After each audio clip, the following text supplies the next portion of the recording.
बिना एविडेंस के हम कुछ भी बात करते रहे उसका कोई अर्थ नहीं होता।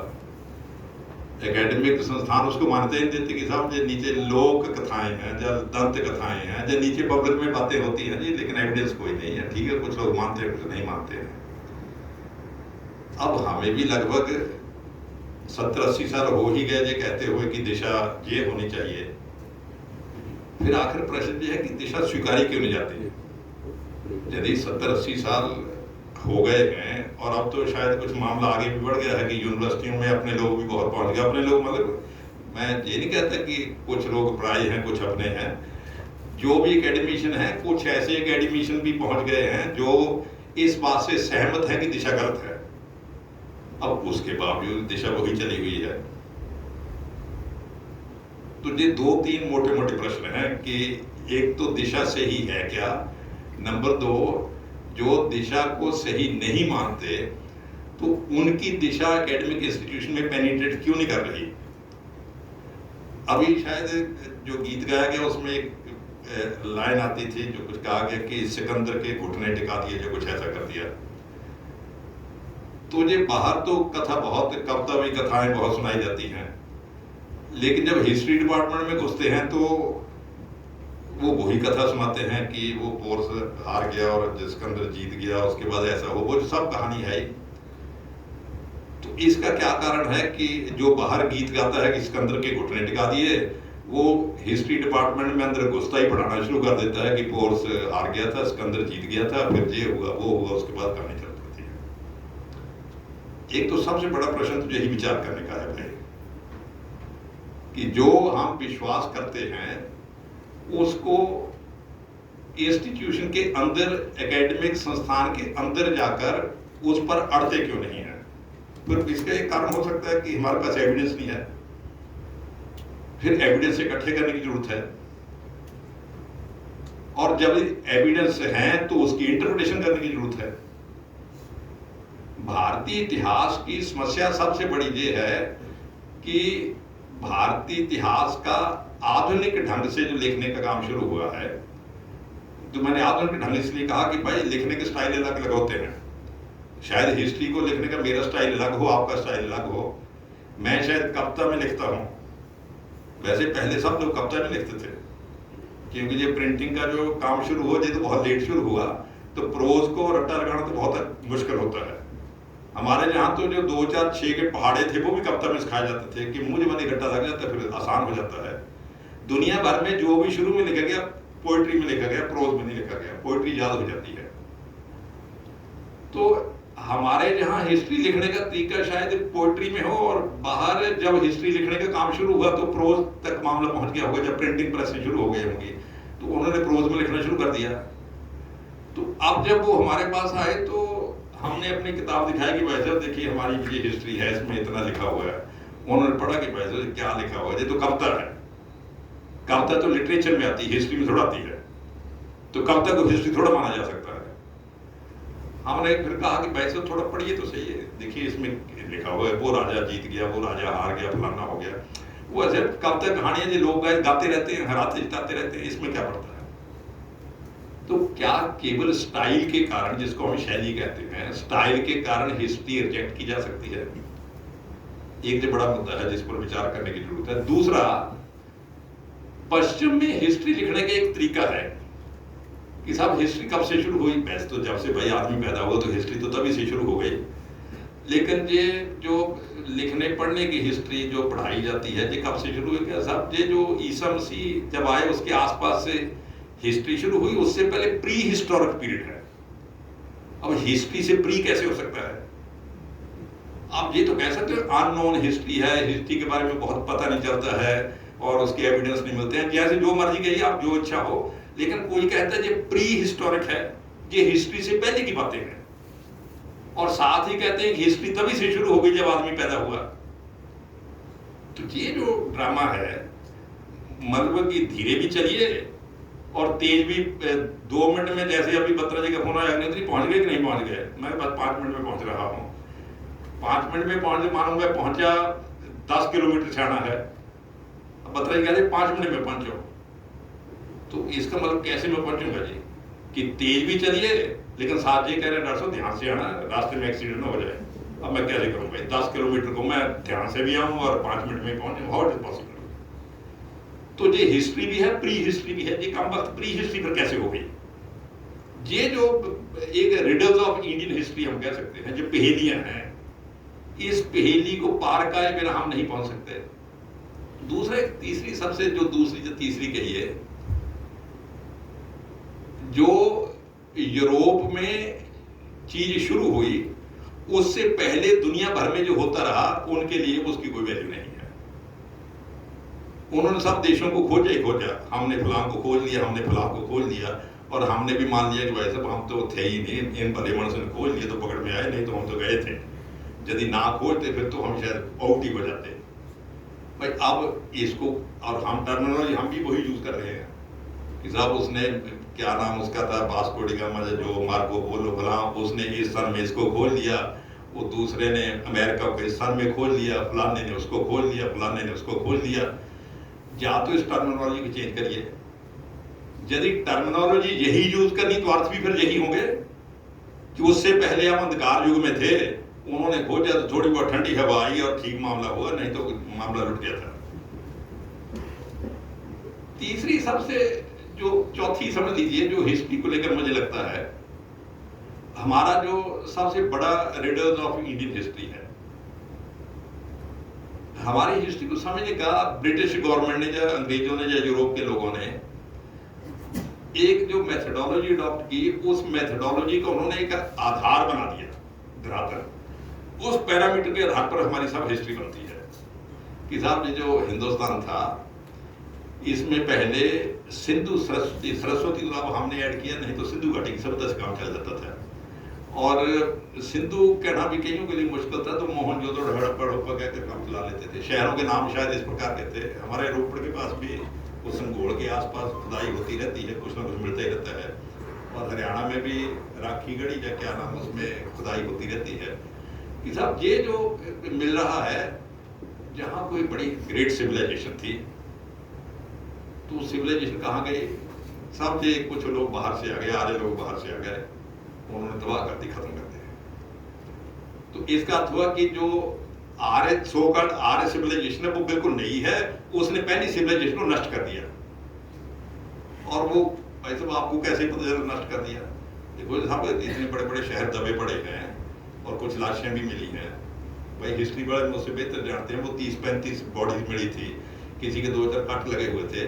तो इससे कहते ये अंदाजा लगता है कि ये बेचारे भागे होंगे, हमलावरों ने पीछे से तलवारों पर कोई शार्प वेपन से अटैक किया और हड्डियों पर कट लगे हुए हैं, इससे तो सिद्ध ही हो गए। फिर तो सारी सिविलाइजेशन खत्म हो गई जी। आज जो इंडिया की सिविलाइजेशन नई सिविलाइजेशन है, इसमें लेकिन एक पेंच फिर अड़ गया कि भाई ठीक है बाहर से आए होंगे, इसमें कोई बुरी बात नहीं। तो ऐसा तो है नहीं कि जहाँ बिल्कुल चंद्रमा था कि जहाँ कोई रहता ही नहीं था, कुछ लोग जहाँ भी रहते होंगे। और उन्होंने कहा हाँ नहीं, कुछ लोग जहाँ रहते थे वो फिर कौन थे? वैसे वो ट्राइबल लोग होंगे, फिर दलित समाज के होंगे, या फिर काले रंग के लोग होंगे। तो काले रंग की जरूरत इसलिए पड़ी कि आर्य गोरे थे, तो आर्य गोरे थे तो गोरा आदमी काले को कैसे बर्दाश्त कर सकता है? तो इसलिए उन्होंने फिर कालों को दबका दिया, फिर उधर चले गए, सिविलाइजेशन नष्ट हो गई, फिर नई सिविलाइजेशन शुरू हुई। वैदिक सिविलाइजेशन जो है उसका सिंधु घाटी की सिविलाइजेशन से कुछ लेना देना नहीं है, दो टोटली अलग सिविलाइजेशन है। लगभग हमने इसको स्वीकार ही किया। अभी भी हम यूनिवर्सिटी में यही पढ़ाते हैं, कोई नई चीज तो पढ़ाते नहीं। कुछ लोगों ने फिर थोड़ा हल्ला गुल्ला मचाना शुरू किया कि भाई साहब नई तो नहीं लगती, ये खुदाई में एक बैल मिला है, नंदी बैल लगता है। उनके भाई साहब आपकी आंखों का दुख है, ये तो घोड़ा है। अब ये अपनी अपनी आंखों का मामला है भाई। अब इतने 1000 साल पुराना नंदी बैल मिलेगा, वो भी लकड़ी का, या मिट्टी का, या पत्थर का, तो थोड़ा बहुत तो गड़बड़ होगी। अब किसी को वो घोड़ा लगता है, किसी को बैल लगता है। एक और मूर्ति मिली नर्तकी की, तो उनका जो नर्तकी की मूर्ति है, इसका मतलब डांस करते थे पहले लोग। दूसरे का वैसे पार्वती लगती है, नर्तकी तो लगती है। तो पार्वती है तो शिव भी आसपास ही होंगे, तो शिव पार्वती है तो आज भी शिव पार्वती की पूजा होती है। इसका मतलब कंटिन्यूटी में सिविलाइजेशन चली हुई है। उनके वैसे जो पार्वती पूर्वती कुछ नहीं है, ये तो नर्तकी है। तो डांस तो सभी करते थे। अब देखिए, ये मैं 2-4 उदाहरण मैंने इसलिए दिए कि हिस्ट्री का जो पैटर्न जो अंग्रेजों ने फिक्स कर दिया, जो यूरोपियन हिस्टोरियंस ने फिक्स कर दिया, उस पैटर्न से हम बाहर निकले हैं या नहीं निकले हैं। जी मैं इसलिए जहां जी मैं प्रश्न इसलिए जोर से उठा रहा हूं कि हम जो इस पैटर्न को रिजेक्ट करते हैं, हमने मेन स्ट्रीम में अपने पैटर्न को स्टैब्लिश करने की क्या कोशिश की है। जी मैं बाहर मान लीजिए बात करता, फिर मुझे ये बातें करने की जरूरत नहीं थी, क्योंकि ऑडियंस जो होता है वो उसी प्रकार का होता है, उन्होंने क्या स्टैब्लिश करने की कोशिश करनी क्या नहीं करनी। मैं जी जहाँ भाई, क्योंकि मुझे बत्रा जी ने बताया कि जहाँ जितने लोग हैं वो आपकी बिरादरी के हैं, टीचर हैं सभी ना से 90% तो होंगे ही, तो टीचर अलग अलग डिसिप्लिन के हो सकते हैं, लेकिन हम टीचर्स ने इस नैरेटिव को चेंज करने के लिए, ये बहुत बड़ा प्रश्न है। एक इंडियन हिस्ट्री का और बड़ा अजीब पहलू है, उस पर भी हमें चर्चा करनी चाहिए, जिस पर सबसे ज्यादा पंगा पड़ा रहता है और अभी भी वही पंगा है।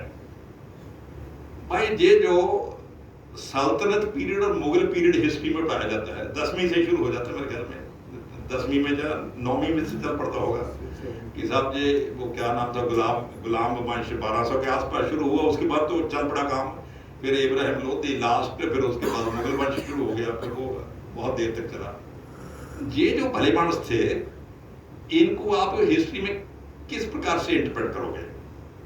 ये हमारे थे या हमलावर थे। तो इंडियन हिस्ट्री की सबसे बड़ी जो मैं समझता हूँ जो मोड़ है ना, जब तक हम इस मोड़ को सीधा नहीं करते तब तक एक्सीडेंट का खतरा रहेगा।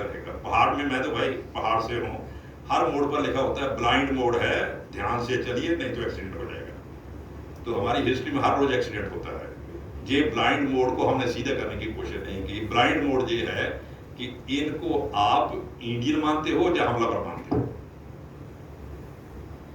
अब अभी हमारा एटीट्यूड क्या है कि ये अपने हैं या हमलावर हैं। हिस्ट्री वालों को इसमें क्या मतलब जो निष्कर्ष क्या है, अब कैसे पता चले निष्कर्ष क्या है। मैं तो एक सिंपल सा भाई, हम तो हिंदी के लोग हैं, सीधी सादी बात पकड़ लेते हैं। मैं मानता हूं कि जो आपके महापुरुष हैं, लोग उनके नाम पर सड़कों का नाम रखते हैं। ये महाराजा रणजीत सिंह सड़क रोड है, ये महात्मा गांधी रोड है, ये जवाहरलाल नेहरू रोड है, इसका मतलब हम उनको अपने महापुरुष मानते हैं।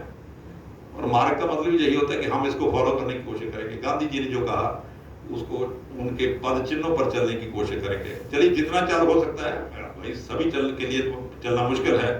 एक थप्पड़ मारता तो दूसरी गाल आगे कर दो, ये कुछ चंद लोग ही कर सकते हैं, दूसरे तो नहीं कर सकते। लेकिन मेरा मतलब सभी पूरा किसी को फॉलो करना इज नॉट पॉसिबल। लेकिन नाम जब सड़क का रखा जाता है तो यही मानकर रखा जाता है कि ये आदर्श पुरुष है। अब दिल्ली में जब हम जाते हैं तो नाम ही अजीबो गरीब है। ये औरंगजेब मार्ग है, ये हनुमानयू मार्ग है, ये क्या नाम इसका जहांगीर मार्ग है, ये शाहजहां मार्ग है, ये फलाना मार्ग है, ये फलाना मार्ग है। इसका मतलब क्या हमने इनको अपने महापुरुष स्वीकार किया है। ये एक जिसको मैं कहता हूँ, ये मोड़ जब हमारे पहाड़ में ना जहाँ मोड़ होते हैं, सड़क को सीधा करने की गवर्नमेंट कोशिश करती रहती है कि भाई मोड़ को थोड़ा थोड़ा ठीक करो, एक्सीडेंट ना हो जाए, सड़क सीधी कर दो। हमारी हिस्ट्री का ये जो मोड़ है, इसको हमने सीधा किया है या नहीं किया। मुझे तो नहीं लगता कि सीधा किया हो। अभी भी दिस इज डिबेटेबल कि क्या इनको इंडिया का माना जाए या इनको हमलावर माना जाए। और जब तक ज़हन से ये बात क्लियर नहीं होगी कि ये क्या है, तब तक हमारी हिस्ट्री की दिशा क्या हो सकती है। अभी प्रश्न तो यही है ना, जो मुझे बत्रा जी ने कहा कि इतिहास की और समाज शास्त्र की दिशा, समाज शास्त्र की बात बाद में करेंगे, इतिहास की दिशा, जब तक ये ब्लाइंड मोड ही नहीं काबू में आता तो तब तक तो भाई फिर इतिहास की दिशा तय ही है। जिन्होंने ये दिशा तय की है उनके पास आर्गुमेंट क्या है कि ये हमारे महापुरुष हैं। ये दो बातें हैं। अगर जिन्होंने भाई इतनी बड़ी बात की है, जो औरंगजेब रोड है, उनके पास भी कुछ ना कुछ आर्गुमेंट तो होंगे ही। और आखिर हिस्ट्री पढ़ाते हैं और यूनिवर्सिटी में पढ़ाते हैं, पीएचडी भी करवाते हैं, अकबर दी ग्रेट भी कहते हैं। और अभी तो इरफान हबीब के बाप की किताब आ गई है कि वो महमूद गजनवी जो था उस जैसा सज्जन आदमी था ही नहीं। अलीगढ़ मुस्लिम यूनिवर्सिटी में इरफान भाई भी हिस्ट्री के थे, अब तो रिटायर हो गए, उनके पिताजी भी इतिहास के थे। उसने इतनी मोटी किताब लिख दी कि महमूद गजनवी जो था इतना सज्जन व्यक्ति था कि खाम खैर कम वक्तों ने उसको नेगेटिव पेंट कर दिया। चलिए इरफान हबीब कहते हैं, उसके पिताजी कहते हैं हम बहुत ज़्यादा पचड़े में नहीं पड़ते, लेकिन अब तो हमारे बीडी शर्मा थे, बीडी पांडे शायद उड़ीसा में गवर्नर थे, वकील थे, विशंबर दास या कुछ ऐसा नाम था, अब तो अल्लाह को प्यारे हो गए, अच्छे विद्वान आदमी थे। उसने एक इतनी मोटी किताब लिख दी कि औरंगजेब जैसा सज्जन आदमी होगा ही नहीं, और दिल्ली गवर्नमेंट ने छापी, और अभी उसका सेकंड एडिशन जो हमारे पटना में जो खुदा बख्श लाइब्रेरी है, शायद भारत सरकार की खुदा बख्श जहाँ ऐसी लाइब्रेरी है, उन्होंने उसका दूसरा एडिशन छापा कि इतनी महत्वपूर्ण किताब है, इसका तो जगह जगह प्रचार होना चाहिए कि औरंगजेब जैसा सज्जन व्यक्ति, वो बेचारा टोपियां सिलता था, जब पता नहीं क्या बनाता था, उससे जो 4 पैसे बढ़ते थे उससे रोटी खाता था, सरकारी पैसे को तो हाथ तक नहीं लगाता था, इतना बढ़िया था, ये था वो था। मैं कहता वो होगा बेचारा, मैं ये नहीं कहता भाई वो कैसा था कैसा नहीं, तो टोपियां बनाता होगा, माड़ा भी बनाता होगा, पैसे से रोटी भी खाता होगा। लेकिन हमारे लिए औरंगजेब क्या है, हमलावर है या अपना है? और देखिए फिर उन्होंने इसका उत्तर दिया भाई कि देखिए भाई सब था तो शुरू में हमलावर ही, लेकिन फिर एक बार ये मुगल आए जहां, फिर यहीं के हो गए, फिर तो बाहर गए ही नहीं, तो इसलिए फिर जब इतने साल हो गए रहते हुए, फिर तो हमारे ही है, फिर विदेशी कैसे हो सकते हैं?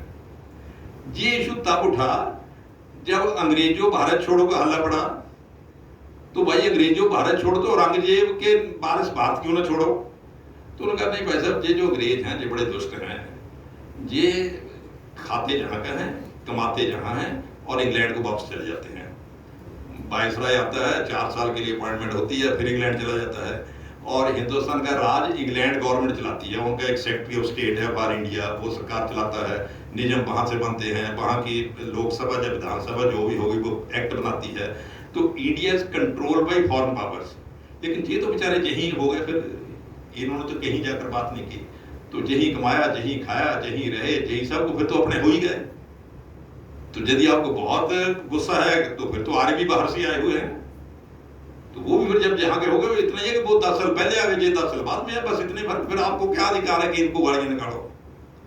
अच्छा, देखने से तर्क बड़ा जबरदस्त लगता भाई, सामान्य दृष्टि से देखने में इस तर्क की काट कोई नहीं लगती। तो फिर भाई साहब चलो, ये तो मुगल तो ठीक है आपके जहाँ रह गए, तो वो जो पहले थे फिर इब्राहिम लोदी फलाने ये जो थे, उनको भी फिर मान लिया जाए, फिर तो वो भी अपने ही है। अब इतना वो कहते ना जी कि जो बड़ा अजगर भी होता है वो हाथी को तो नहीं निगल सकता, हिरण को तो निगल लेता है, हाथी निगलना तो मुश्किल है। मुगल तो आपने कर दिए कि जहां के हो गए, लेकिन वो जो थे वो जहां के कैसे नहीं हुए, फिर उसका भी तर्क भले मानसों ने ढूंढ लिया कि भाई साहब देखो, वो जो सरकारें थी वो खलीफा को, जो खलीफा बगदाद में होता था, जहां भी होता होगा, उसको अपना मानते थे कि हमारा हेड है, तो उनकी निष्ठा बात के बाहर थी, और इन्होंने उसको खलीफा मानने से इनकार कर दिया था, इनकी निष्ठा बात में हो गई। और वैसे मैं जितने जे तर्क बता रहा हूं, इसका अर्थ ये ना ले लीजिए कि मैं उनको सपोर्ट कर रहा हूं, क्योंकि हिस्ट्री में शायद कुछ मित्रों ने तर्क ना भी सुने हों, तो आप वो मेरे ही तर्क पकड़कर यही कहना शुरू कर दें कि बात बिल्कुल ठीक है जी, अपने हैं वो बुराए हैं। ये मैं तर्क केवल इसलिए बता रहा हूं कि दूसरी पार्टी का स्टैंड क्या है। अब इसका उत्तर क्या, हमारे पास क्या उत्तर है? जब हम इंडियन हिस्ट्री, हम तो भाई मुगलों को अपना नहीं मानते, हम तो सल्तनत पीरियड को भी अपना नहीं मानते, हम तो उनको विदेशी मानते हैं, उन्होंने यहाँ हमला किया, अत्याचार किए, मार काट की, ये किया वो किया, हम सबको कहते हैं। हमारे पास आर्गुमेंट क्या है? मैं 2-3 आर्गुमेंट की बात करूंगा।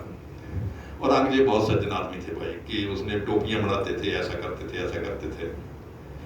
भाई आपके घर पर किसी ने हमला कर दिया, जीत लिया, आपकी टांगे तोड़ दी, आपका मंदिर गिरा दिया, जो आपने घर में शिव जी की मूर्ति माती रखी थी सब उठाकर उन्होंने फेंक दी, और सुबह ही उठकर बाण बटना शुरू कर देते। पंजाबी कहते हैं वो 10 रुपए का बाण बनाते हैं, फिर जाकर बेचकर रोटी खाता है, सरकारी पैसे को हाथ नहीं लगाता।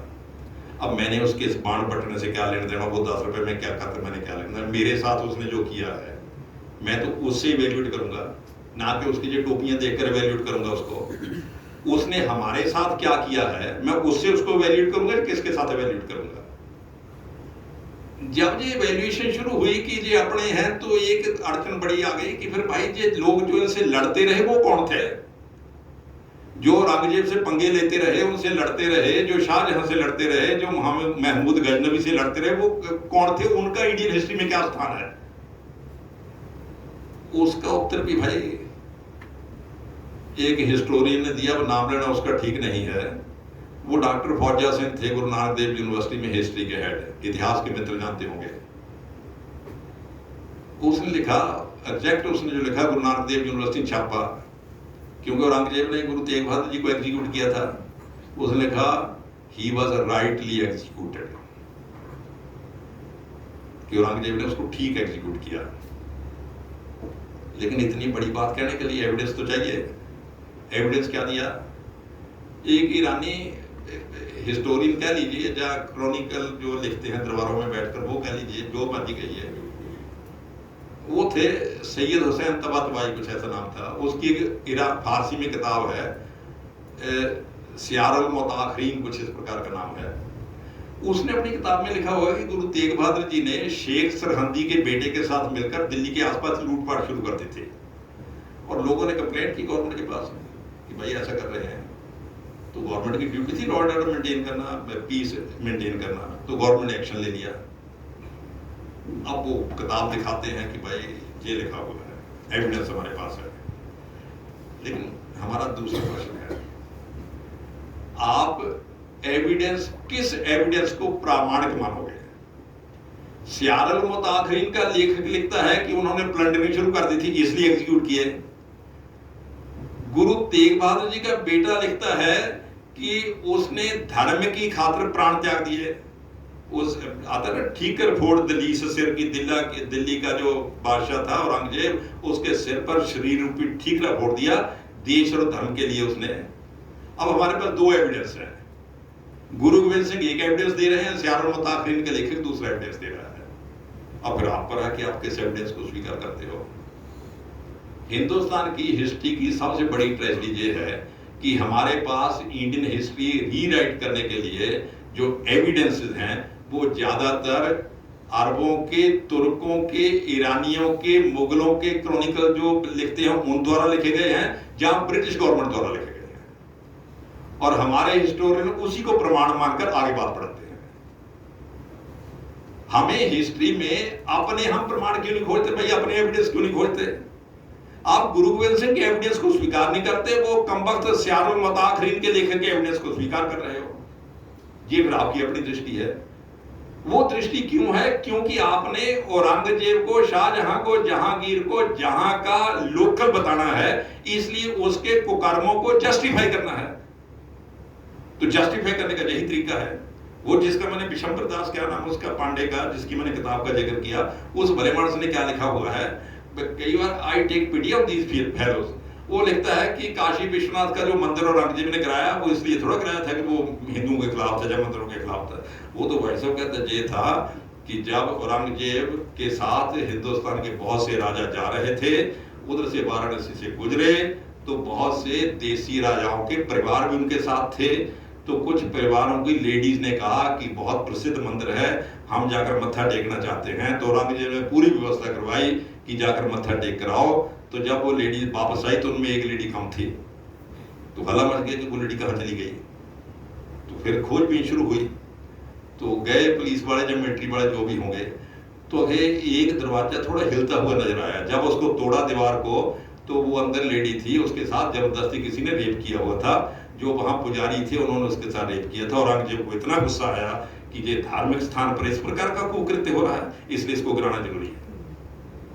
और पांडे ने जो सारी जो दंत कथा लिखी हुई है, इसका एविडेंस क्या दिया है कि मुझे फलां व्यक्ति ने जो कहानी सुनाई थी, उस भले मानस को फलां व्यक्ति ने सुनाई थी, जिसको हियर से कहते हैं, लॉ वाले हियर से कहते हैं ना, कि भाई मैंने खुद मेरे देखा नहीं, जो सुना नहीं, किसी ने मुझे कहा था।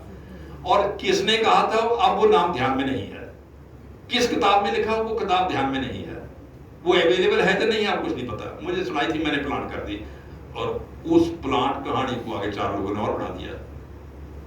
मैं जो भाई 5-7 मुद्दे इसलिए उठा रहा हूं कि हमें इंडियन हिस्ट्री को रीराइट करने के लिए पहले अपने दिमाग को साफ कर लेना चाहिए कि हम क्या बताना चाहते हैं, और उसके लिए एविडेंसेस हमें कहाँ से कलेक्ट करने हैं। यदि एविडेंसेस हमें ब्रिटिश हिस्टोरियन के कलेक्ट करने हैं, एविडेंस हमें अरब और जो वो भला मानस आया था महमूद गजनवी के साथ, जिसने अल हिंद लिखा है, बड़ा प्रसिद्ध अल-बरूनी, यदि हमने अल-बरूनी को ही प्रामाणिक मानना है तो फिर तो जो इतिहास लिखा जा रहा है वो ठीक ही है। हमें अपने इतिहास के सोर्सेज को खुद ढूंढना पड़ेगा, वो ढूंढने के लिए कोई तैयार नहीं है। जो इंडियन हिस्ट्री के सोर्सेज हैं भी उनको आउटराइटली रिजेक्ट कर देगी, भाई साहब ये तो महाकाव्य है, ये हिस्ट्री थोड़ा है, ये महाभारत क्या है, भाई साहब ये हिस्ट्री थोड़ा है, ये पोइट्री है, रामायण क्या है, ये हिस्ट्री थोड़ा है, ये पोइट्री है।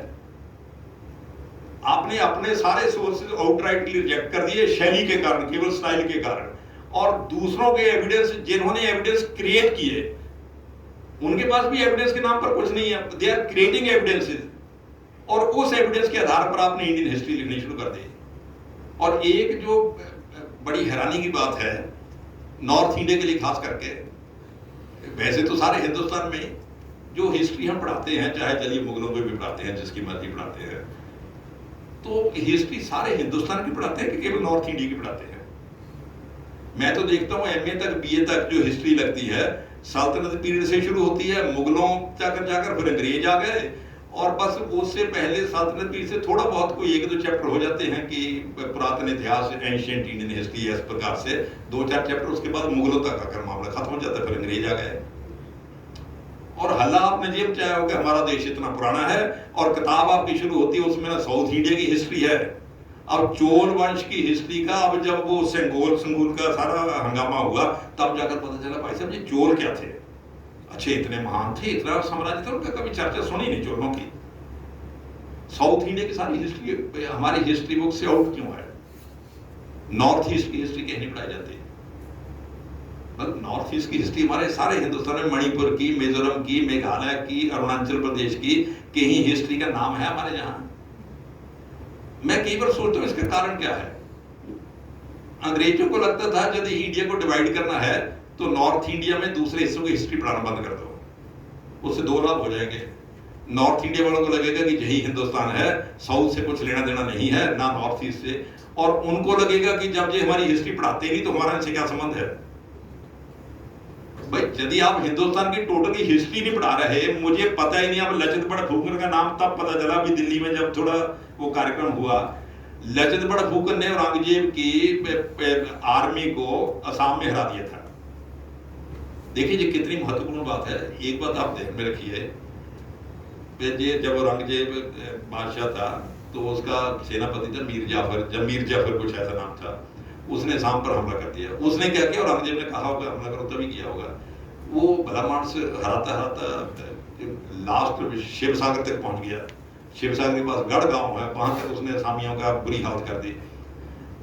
लेकिन तब बारिश शुरू हुई, हैजा फैल गया। हैजा फैल गया तो औरंगजेब के सैनिक भी निकल दिए, और ये भी वो भी मर गया, हैजे से मर गया। और असम वालों ने फिर थोड़ा जोश दिखाया और उन्होंने सारे फिर दोबारा कब्जा कर लिया। तो औरंगजेब को पता चला, दिल्ली में खबर आते आते भी थोड़ा समय लगता ही होगा, उन दिनों मोबाइल वाला तो मामला था नहीं, तो उसको लगा कि तो बड़ी गड़बड़ हो गई। तो उसने जयपुर के राजा राम सिंह को भेजा आर्मी देकर कि असम पर चढ़ाई करो और उन कम वक्तों को सब सारे असम पर कब्जा करो। तो राम सिंह गए, और वो दैट इज हिस्ट्री, उसमें बताने की जरूरत नहीं है। राम सिंह गए और वहां जाकर मुकाबला हुआ, लड़ाई हुई, 2-2.5 साल पंगा पड़ा रहा, और अंत में असम वालों ने, असम का सेनापति लचित बड़फुकन था। फुकन एक्चुअली असमिया भाषा में सेनापति को कहते हैं, बड़फुकन जैसे बड़ा सेनापति, जो हेड सेनापति था, लचित उसका नाम था। उसने 2.5 साल के बाद हरा दिए, औरंगजेब की सेना हार गई।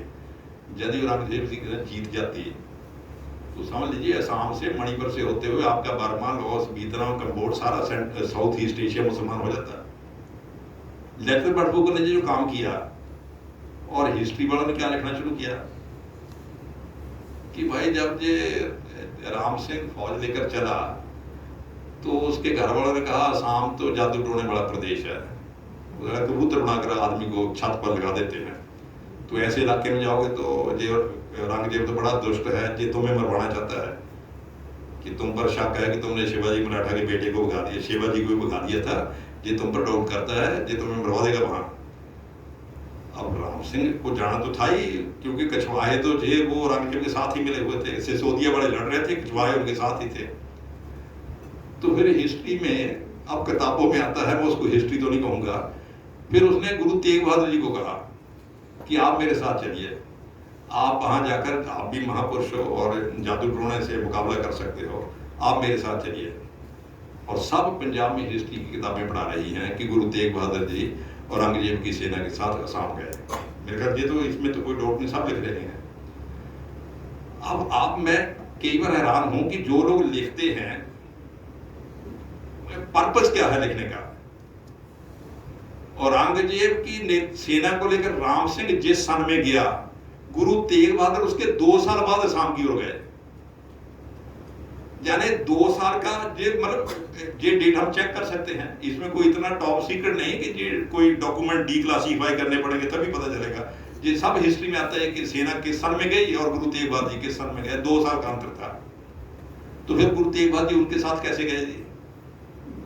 लेकिन एक नैरेटिव हमें बनाना है कि जो सिख थे वो शुरू से ही मुगलों के साथ थे और उसके बाद अंग्रेजों के साथ हो गए। इवन बाबा साहब अम्बेडकर धोखा खा गए। कॉन्स्टिट्यूशन असेंबली के लास्ट में भाषण में कह रहे हैं कि अपने लोग ने विदेशियों के साथ मिल गया, उसमें सिखों का भी नाम लिखा हुआ है। ये नैरेटिव कौन क्रिएट करना चाहता था? ये हिस्ट्री में these type of false narrative कौन क्रिएट करना चाहता था? ये नैरेटिव क्रिएट करना चाहते हैं ब्रिटिश गवर्नमेंट। ब्रिटिश गवर्नमेंट के जो जब गुरु तेग बहादुर जी को एग्जीक्यूट किया, उस एपिसोड को लेकर मैकालफ ने आप तो हम समझ जाते हैं, मैकालफ ने गुरु ग्रंथ साहब का ट्रांसलेशन किया था अंग्रेजी में। उसने क्या ट्रांसलेशन में अपनी भूमिका में क्या लिखा हुआ है कि जब गुरु तेग बहादुर जी को चांदनी चौक में वो उसमें कैद किया हुआ था, तो एक दिन वो ऊपर छत पर टहलने लगे, तो वो पश्चिम की ओर देख रहे थे। तो काजी ने देख लिया टहलते टहलते, काजी ने कहा कि उसने औरंगजेब को शिकायत कर दी कि आपके हरम की ओर देख रहे हैं। तो गवर्नमेंट ने पूछा कि, उन्होंने कहा मैं तुम्हारे हरम की ओर नहीं देख रहा, मैं तो पश्चिम की ओर देख रहा हूँ, वहां से गोरों की फौज आएगी और मेरे लोग उनके साथ मिलकर इनका राज नष्ट करेंगे। तो उसकी इंटरप्रिटेशन क्या दी कि गुरु तेग बहादुर जी ने भविष्यवाणी कर दी थी कि गोरे हमारे साल्वेशन के लिए आएंगे।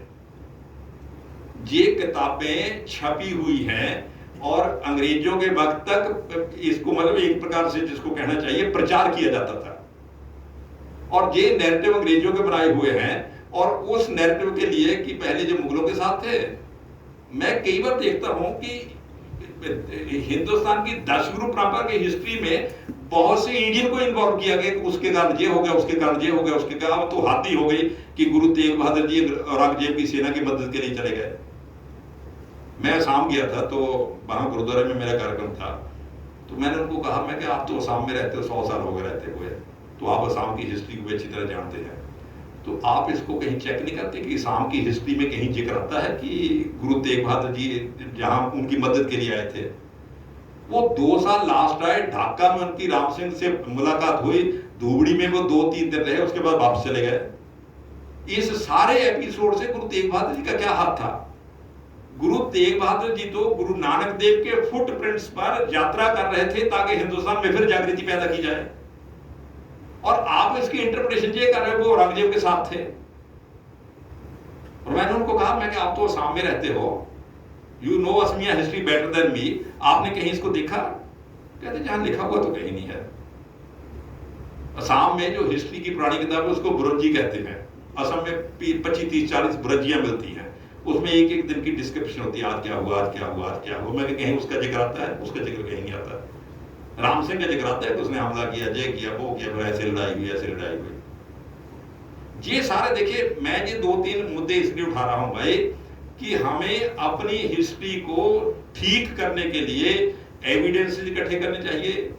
विदेशी राइटर्स के एविडेंसेस को 10 बार रीचेक करना चाहिए। जब तक उसको सपोर्ट करने वाला एविडेंस नहीं मिल जाता, तब तक उस पर विश्वास नहीं करना चाहिए। और इंडियन सोर्सेज को दोबारा खगालना चाहिए, उसकी हिस्टोरिकल इंटरप्रिटेशन करनी चाहिए।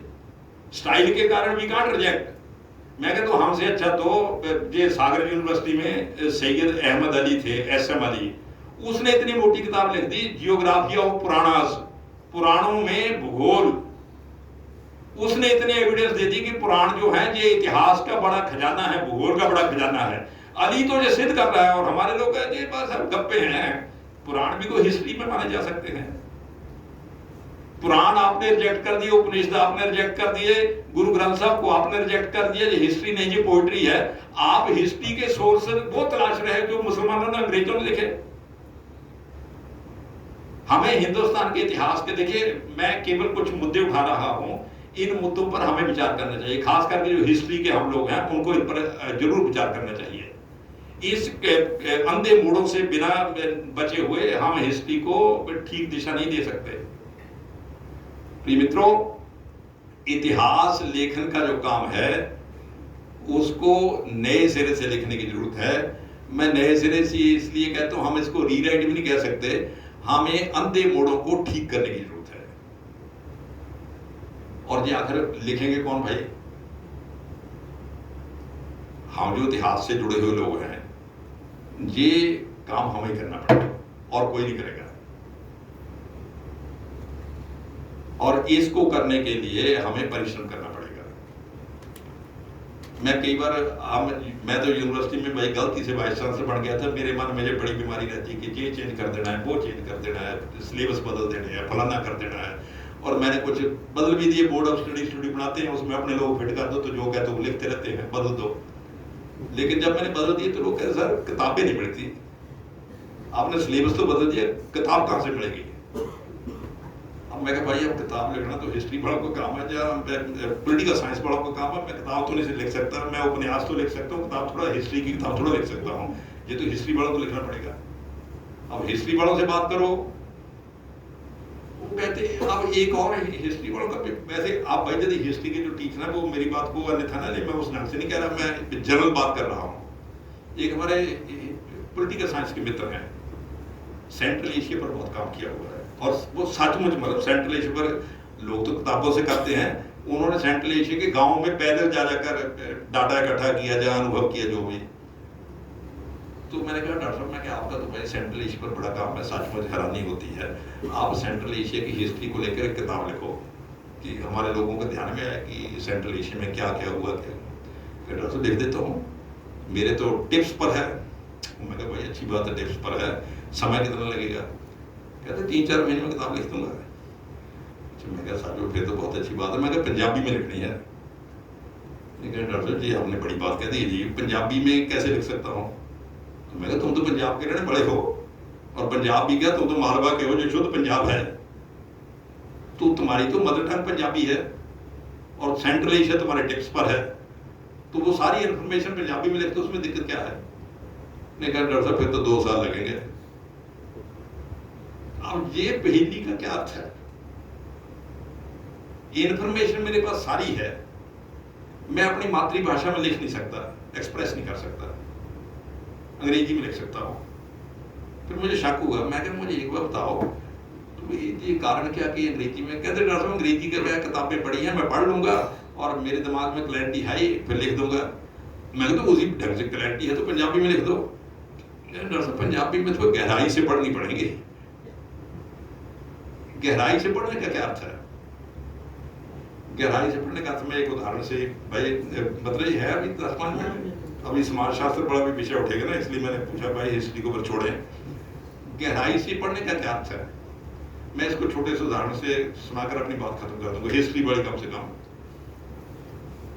मान लो हम 3 दोस्त हैं, हमने 10वीं पास कर ली है पंजाबी मीडियम से, हमारे स्कूलों में पंजाबी मीडियम है पंजाब में। अब हमारी इच्छा है कि हम केमिस्ट्री पढ़े। सुनते रहते हैं कि भाई केमिस्ट्री बड़े अच्छे साइंटिस्ट हैं, ये कर देते हैं, वो कर देते हैं, फलाना होता है, मन में आ जाता है। हम पंजाब यूनिवर्सिटी आ गए, जब भोलानाथ जी के NIAT में चले गए, लेकिन उसमें आने का अर्थ नहीं वो केमिस्ट्री तो नहीं पढ़ाते, वो तो टेक्निकल चीजें बताते हैं। तो केमिस्ट्री के प्रोफेसर से बात की कि वैसे हमें केमिस्ट्री पढ़ने का तो बड़ी अच्छी बात है, मैं तो बैठा ही केमिस्ट्री पढ़ाने के लिए हूँ, कल से एडमिशन ले लो। हमने कहा भाई साहब हमें अंग्रेजी तो आती नहीं, पंजाबी में केमिस्ट्री, क्या तुम्हारा दिमाग खराब है, पंजाबी में केमिस्ट्री पढ़ाई जा सकती है? फिर हमें लगा कि नहीं पढ़ाई जा सकती होगी, तो हम बाहर आ गए।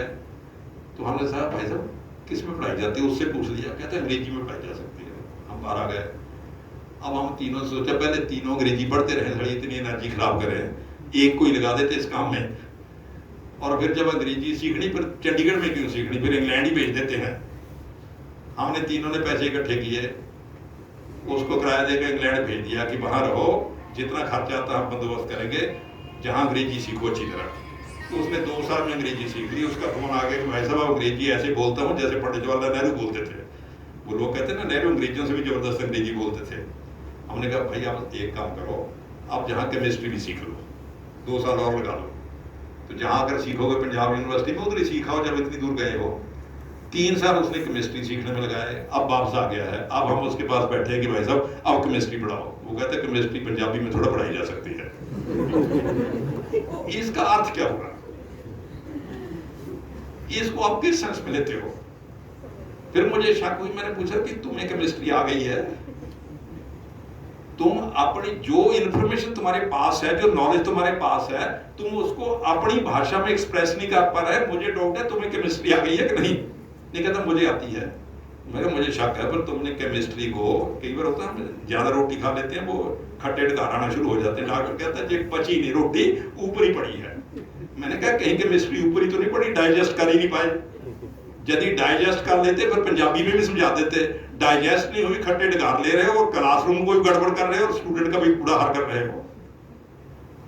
हमारे पूरे एजुकेशन सिस्टम में, मैंने उदाहरण लैंग्वेज को लेकर इसलिए दिया भाई कि हमारे सोशल साइंसेज में भी इंडियन लैंग्वेजेस में एक्सप्रेशन बंद हो रही है।